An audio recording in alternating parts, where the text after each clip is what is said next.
Sanibonani, Mqeqeshi Wezinsizwa lo. Bathi ubhutsu nginganje ke phuzu majithi komani.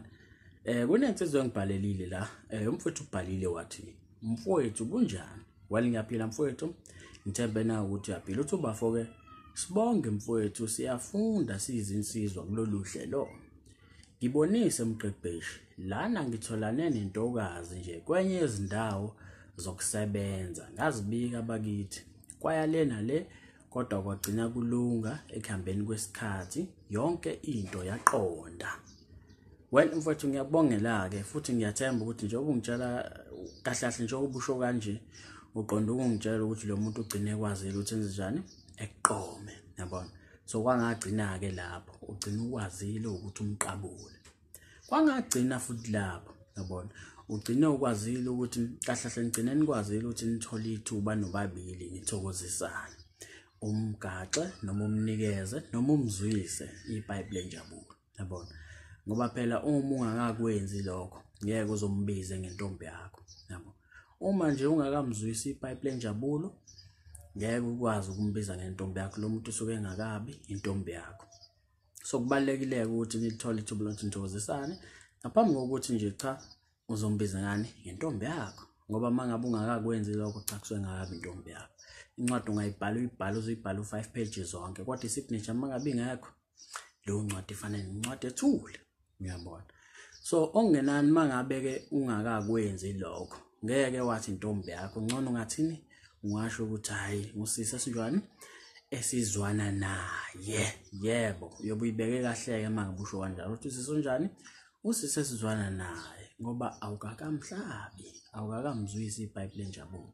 Kodwa uthi mfowethu ke lo sisi akuyena owendawo. Kwashaya isikhathi sokuthi ahambe. Inkinga ilana ke mqeqeshi. Communication akafuni. Manje imina ozihlupha ngokumfonela. Uthi yena uya WhatsApp no calls. So manje iyangihlula impilo yama WhatsApp. Ngabe inkinga ikuphi lana? Sengikhulume kakhulu naye akayiboni inkinga kulento yena. Ngiyabonga mfowethu wayesevala lapho indaba yakhe. So mfowethu njengoba uthi nje uthi yena uya WhatsApp no calls. Ngiyafisa ukwazi ukuthi ngabe unenkinga yini noma uqonda ukuthi mangabe umfonela akathanda umfonela ufuna nje nikhulume kuWhatsApp kuphela noma yena ufuna nikhulume kuWhatsApp yena akathanda ukufona ukukufonela yabo.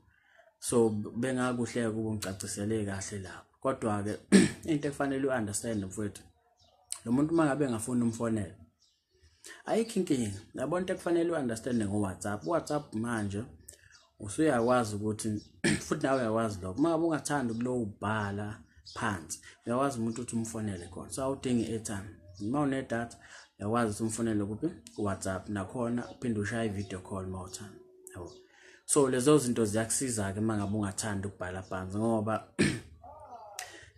into ekufanele uunderstand ngokubhala phansi mina ngithanda umuntu ukuthi ngimfonele ngoba kuyasiza ekuthenini sizwane kahle ngizwe ivoice yakhe ngizwe nangendlela noma isima kusona ngaleso sikhathi. Kanti mangabe uzobhala phansi there's a lot of miscommunication ku WhatsApp yabo.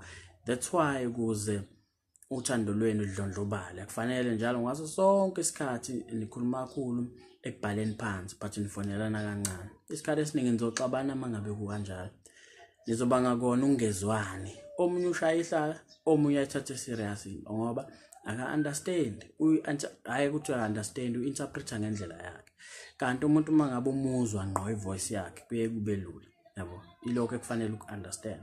So umfonele ke kuWhatsApp mangabe engafuni ukuthi umfonele kubo umfonele mhlambe ngeairtime umfonele kuWhatsApp nomshayo video call yabo. Angiboni ukuthi uzobe nenkinga lapha. Mangabe nenkinga naloko ke engafuni ukufonela efuna nikhuluma hayi mfowethu ngiyacabanga ukuthi kuzofanele kube nesikhathi la khona ukuhlale phansi nje nawe uzibuze ukuthi ngabe le ndlela engithandwa ngayo iyona nengifisa ukuthandwa ngayo yabo. So impendulo ozoyithola lapho iyona ezokusiza ekuthenini uthathe isinqumo yabo. Yabona mangabe uyinsizwa kufanele uthanda umuntu sakuncenga abuye ngathi uncengile manje ukuthi yami mengangala nje ungabe kuphelile ngoba ukhumbule phela ukuthi wena uphelele kahle yabo. So insizwa ephelele you are complete awusiyena uhalf awuyona le Nhlobo ethi hayi ngifuna uhalf nami khona ngizoba complete ngifuna uhalf wami khona nami ngizoba complete. No, you are already complete. Yabo, so umdingo omunye uhalf. Wena wenze njani? You want to share lesipho oyisona sokuba complete nomunye umuntu onjani ucomplete. Kodwa manje inkinga izosuka kuphi? Mangabe wena ucomplete uzothola umuntu ohalf. That's why inkinga izoba khona. So udinga omunye umuntu onjani ucomplete njengawo, so that nizoshare lo completeness benu. Yabona, so into ekufanele understand-ke bayebasho nje obuhlezi bezwa bethi communication is key. Yabo, base beqinisile. So mangabe ningaxhumani ngendlela wena ofisa ngayo naye afisa ngayo, leyo relationship yenu isuke kuyinto ezophela noma nini, so umlilo wamaphepha, into engeke iziyendawo.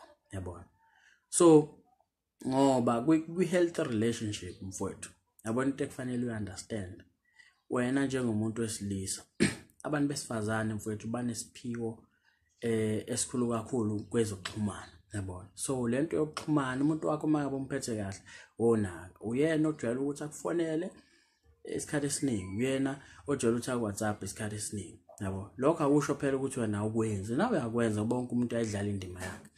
Kodwa uma kuyi healthy relationship le nisuke nikuyona, kuyaye thathe ngokuthi umuntu wesifazane uyena usuke enza njani, more than 65% we communication so kuyena kuyena mhlambe ofonayo noma WhatsApp aqala nawe. Yabo, nawe uyadlala indima yakho njengoba ngisho, so kuyi healthy relationship mangabe kukanjalo.